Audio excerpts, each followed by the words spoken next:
Cet été 2019, nos plantes, nos fleurs et nos arbres ont beaucoup souffert. Alors pourrons-nous encore avoir de beaux jardins dans notre région? Installés entre Cévennes et Roussillon, les Quissac sont pépiniéristes. Myriam et son mari se sont lancés il y a plus de 20 ans dans un nouvel esprit jardin. Ici, pas de chichi horticole, pas de fleurs tape à l'œil, les plantes font de la résistance.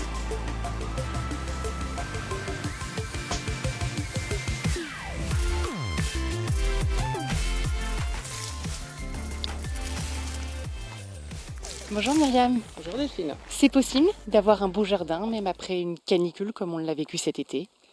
Bien sûr, on peut avoir un jardin n'importe où si vous adaptez les plantes à l'endroit où vous habitez, avec le sol que vous avez et le climat que vous avez.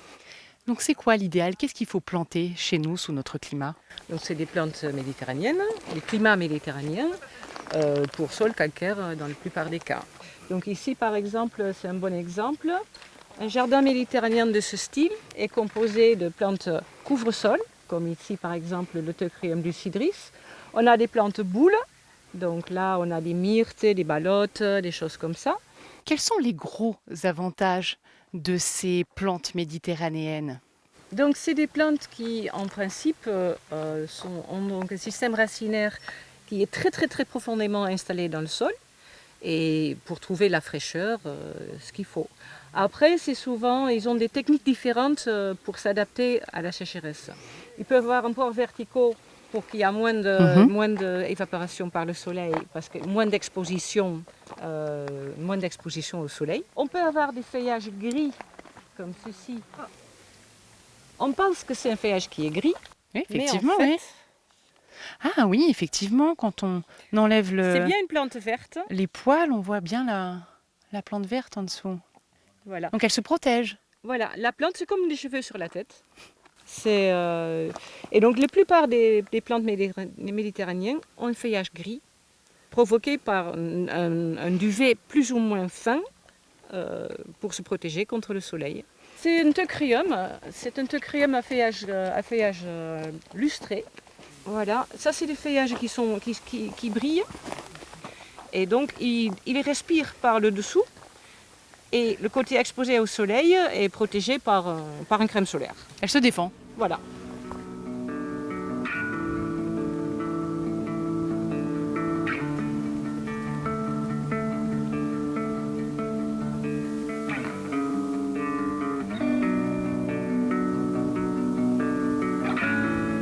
Myriam, avoir un jardin méditerranéen, est-ce que c'est se priver de couleurs chatoyantes? Ah non, absolument pas. Regardez autour de vous. C'est déjà avec que des sauges, on peut avoir des couleurs très vives comme du rouge, du violet, orange. Alors le secret, Myriam, pour avoir un beau jardin méditerranéen, c'est aussi le moment où l'on plante. Oui, si on veut avoir un jardin qui est facile d'entretenir et une plantation sans trop d'arrosage au début, il faut planter normalement à partir du 15 août, mais là on dirait plutôt en septembre, parce qu'à ce moment-là, il y a beaucoup plus d'humidité, les nuits sont fraîches et donc les plantes respirent, recommencent à vivre et sont très actives dans les racines. Vous utilisez quel type de terreau? Nous, on a un terreau qui est fait avec les déchets de notre société de consommation. Donc, il y a une très grande partie de compost des déchets verts, il y a de l'écorce, il y a aussi du textile. Donc, c'est un terreau qui se réhumecte très facilement. Donc, si vous oubliez un arrosage, vous pouvez le rattraper facilement.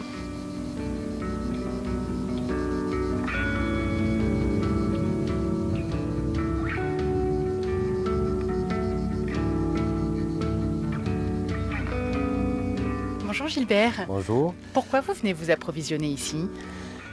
Déjà par le choix, le grand choix de plantes et des plantes qui sont bien adaptées à notre région, donc qui demandent un peu moins d'eau. Est-ce qu'il y a des plantes qu'on ne trouvait pas avant dans les jardins et qu'on trouve aujourd'hui?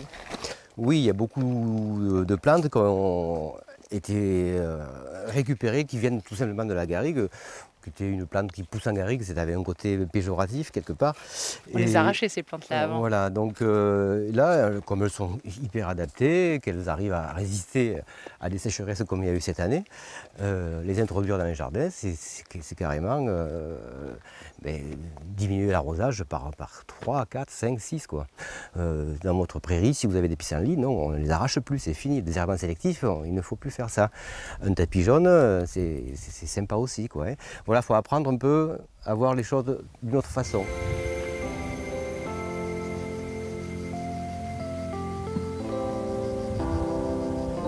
Haddock, c'est fini pour aujourd'hui, mais vos idées pour préserver la planète sont toujours les bienvenues. Alors n'hésitez pas à nous les faire partager sur la page Facebook de Haddock France 3 Occitanie. C'est tout de suite qu'il faut s'y mettre. À la semaine prochaine.